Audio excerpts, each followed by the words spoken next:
Doctor Doom is coming, and there's only one character in the entire Marvel multiverse who already knows this. That's right, Loki. After Loki discovered the truth about He Who Remains, he realized that Doctor Doom would eventually find him, and possibly defeat him. So Loki came up with a counterplan, a secret multiversal strategy to stop Doctor Doom before he ever rises to power. He made certain changes across the multiverse, subtle but specific, that could help protect all timelines in the future. At the end of Loki Season 2, when Loki meets He Who Remains once again, you'll notice something interesting. He Who Remains isn't shocked to see Loki. In fact, it feels like he was expecting him. Because this was all part of his grand plan, one that Loki would later continue. But today, let's explore Loki's multiversal plan to stop Doctor Doom. Let's start with Deadpool and Wolverine. In that movie, we met Cassandra, whose plan was eerily similar to Doctor Doom's. She wanted to destroy entire universes one by one using the Time Ripper machine, leaving only the Void, a place where she alone would rule. But she failed, thanks to Deadpool from one universe and Wolverine from another. Together, they not only stopped the destruction, but actually revived that universe. A universe that was destined to die, now reborn.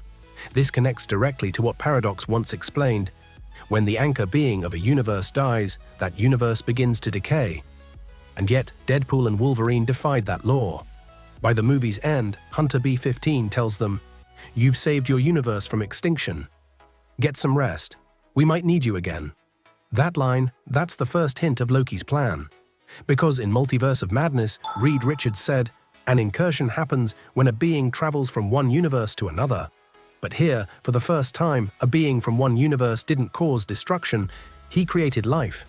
When Wolverine crossed universes, he gave that world a new beginning. That shocked even the TVA. And B-15's "We Might Need You" proves it. Deadpool and Wolverine are now part of Loki's multiversal backup plan.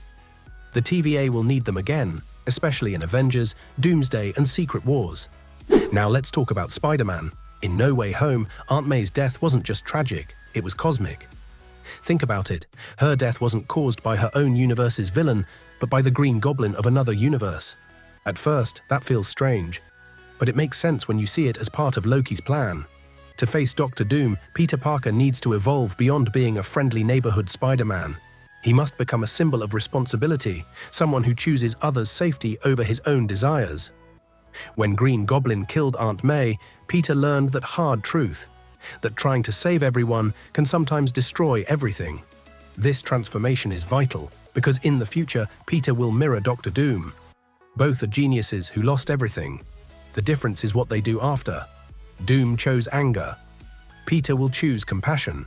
So, when Doctor Doom tempts Peter in Avengers Doomsday, offering him everything he ever lost, like Wanda did in House of M, Peter will refuse, because he learned to put others before himself. And that too was part of Loki's emotional setup, to prepare Spider-Man as the human mirror of Doom. Now let's move to the cosmic powerhouses. The ones who can actually physically challenge Doom. Let's start with the 10 Rings. In What If? We saw that the 10 Rings are powerful enough to defeat Odin himself, but even then, they weren't at their full potential. When Wenwu used the rings, they glowed blue, restrained, incomplete. But when Shang-Chi unlocked their true power, they turned orange. And that's when he defeated both his father and the Dweller in Darkness, a literal soul-eating being. That's when we realized the 10 Rings weren't ordinary weapons, they were multiversal tools. At the end of the Shang-Chi movie, Wong mentions that the rings are sending out a signal. But to where? That's the real mystery. If you look closely, the energy patterns inside those rings resemble Yggdrasil, the Tree of Life, the same tree Loki now sits upon at the end of Loki Season 2. So maybe, just maybe, Loki created the 10 Rings himself as a failsafe, a weapon strong enough to counter someone like Doom. And remember where Kamala's bangle was found? Inside the Temple of the 10 Rings. It was being worn by a blue-skinned alien, later revealed to be a Kree. If Wenwu once ruled that temple and Kamala's bangle was there all along, that means someone, possibly Loki, made sure these artifacts were placed where the right people would find them, to give humanity the exact upgrades they'd need to face a threat like Doom. Because when Wenwu could discover the 10 Rings, why couldn't he ever find the bangles? Because Loki didn't want him to. These relics were meant for specific heroes, not tyrants. Kamala's bangle can do something that's technically impossible in MCU time travel. She traveled back in time and helped her grandmother, creating a closed loop, but this violated Smart Hulk's time travel rules from Endgame. And yet, no negative effects appeared. Why? Because Loki was already maintaining the balance. He was rewriting reality as it happened. Those bangles don't just open dimensions, they open universes. They tear through the barriers separating timelines. So when Monica Rambeau was sent from one universe to another in the Marvels, that wasn't an accident. That was Loki's design, another calculated move in his grand plan. America Chavez's powers are similar. She can open star-shaped portals between realities, but notice something. Every time she teleports, she doesn't go to random places. She ends up exactly where she needs to be. A universe that helps her survive, grow, or change the outcome.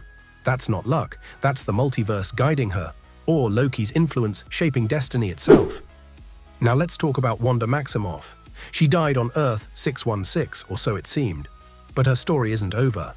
Wanda will return, this time, not as a villain, but as a hero, a protector of the multiverse. Because it all started when she heard the voices of her children across universes and used the Darkhold to find them. That emotional journey and her downfall were both part of Loki's setup. 2 targets, 1 arrow. He sent the universe's most powerful witch on a journey of grief while forcing Doctor Strange to break the rules of time. Because of that, Strange developed the third eye, a literal mark of forbidden knowledge. He became the first character to truly understand incursions. Now he and Clea are exploring the multiverse to stop those incursions, another direct effect of Loki's manipulation of the sacred timeline. Now you might ask, how could Loki plan all of this?